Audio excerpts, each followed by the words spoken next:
kış geldi bahar ömrüme, esti eller xəzan ömrüme. Qəmlə mürəkkəb yazılır bəstəmə, qəmgin notlar dayanıb qəstimə. Yenə qış gəldi bahar ömrüme, esti eller xəzan ömrüme. Qəmlə mürəkkəb yazılır bəstəmə, qəmgin notlar dayanıb qəstimə. Hər sevgilərdə saf olar sanma, gözlərinə bax desəm bunu anla.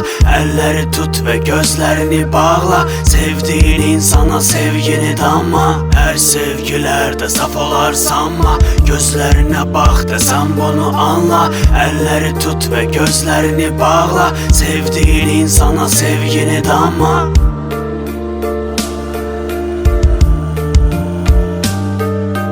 Dayanıb qəstimə, dərdə qəlbimdə yer ayırdım acı dərdə.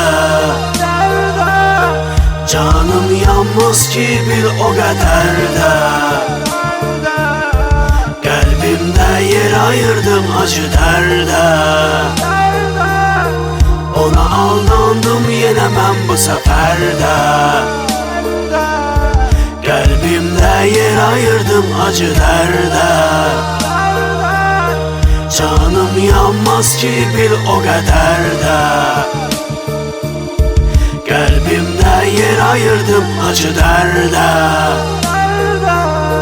Sənə aldandım yenə mən bu səfər də,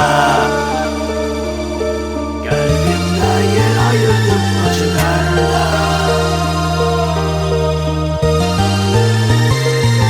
Dayanıb qəstimə, dayanıb qəstimə.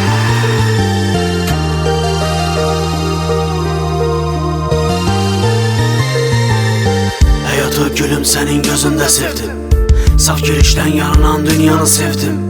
Sən tək qadın idi xəyallarımda, xoş gəldin çın oldu arzularımda. Musiqilər, bəstələr sənin üçündür, ürəkdəki döyüntülər sənin üçündür.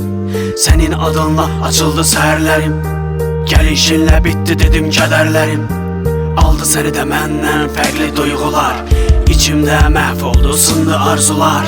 Məni ürəyinə bağlayıb sevdirən qadın, bədbəxtçilik içində xoşbəxt olan qadın. Peşmançılıq keçmişi geriyə gətirməz, ağlamağın inan səhvlərini düzəltməz. Ağlamağın inan səhvlərini düzəltməz. Dərdə qəlbimdə yer ayırdım acı dərdə. Canım yanmaz ki bil o qədər də, qəlbimdə yer ayırdım acı dərdə. Ona aldandım yenə mən bu səfər də, qəlbimdə yer ayırdım acı dərdə. Canım yanmaz ki bil o qədər də, qəlbimdə yer ayırdım acı dərdə. Sənə aldandım yenə mən bu səfər də.